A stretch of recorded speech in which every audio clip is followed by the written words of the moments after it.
Leadership is a process of mobilizing ideas, of mobilizing people, mobilizing resources to achieve a certain goal in a harmonious manner. Okay, so you all got that. I mean, Our basically trying to objective get for people this particular mobilizing program people, is to inspire, is to connect, and is to empower leadership teams, emerging leaders, present leaders, so that they can make change happen themselves. That requires both a technical knowledge of what works to achieve those results, but it also requires leadership skills. How much are you ready to pay in order to lead? There is something about leadership that brings a lot of discomfort. You are totally caught in a state of creative dissatisfaction.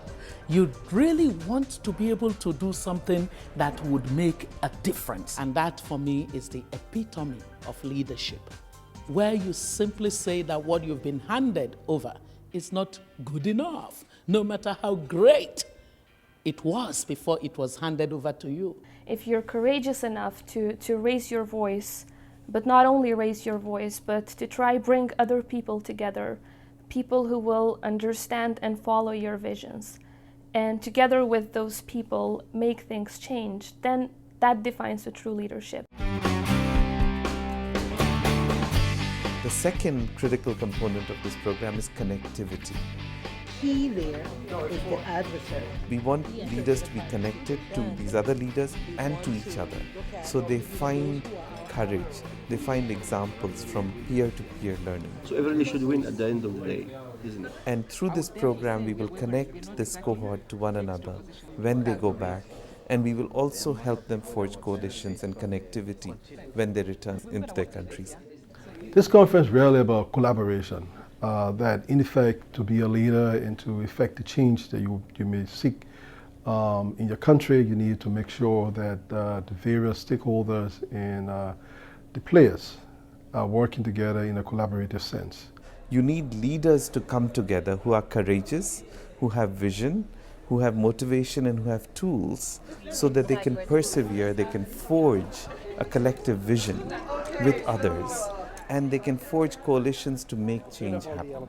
So they have a plan? They have a plan, it's good. Give me all the... What we're trying to work with them on is how they can actually team up with much broader groups of communities across government, across NGOs, from the private sector.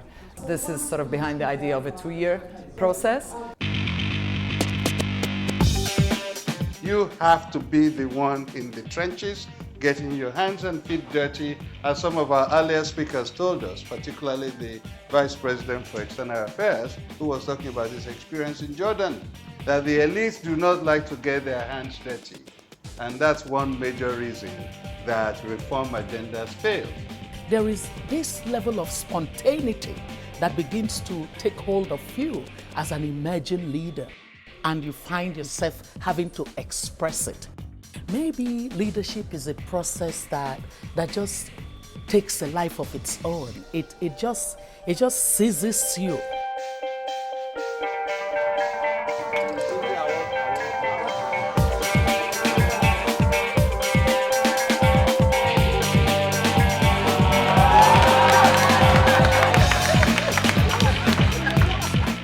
I've learned so much, I've gained so much, made lots of friends, lots of colleagues with whom hopefully we'll work on joint projects. I can assure you that among the people behind me and these friends of mine, there is going to emerge leaders of the world in their own very countries. We met a lot of interesting people with incredible stories and real leaders of the country. So I'm looking forward to keep in touch with everybody. So we learn both the technical skills here, the adaptive skills, and the life skills to manage the very stressful situation we find ourselves in. We have to move Kenya back to its track, to pull it out from the fragile state. And the only people that can do is me and the many others that are out there that I'm going to mobilize to make sure that we make a change in my country. We definitely are looking forward to keeping in touch with everyone and meeting other members of this group at probably World Leaders Summit.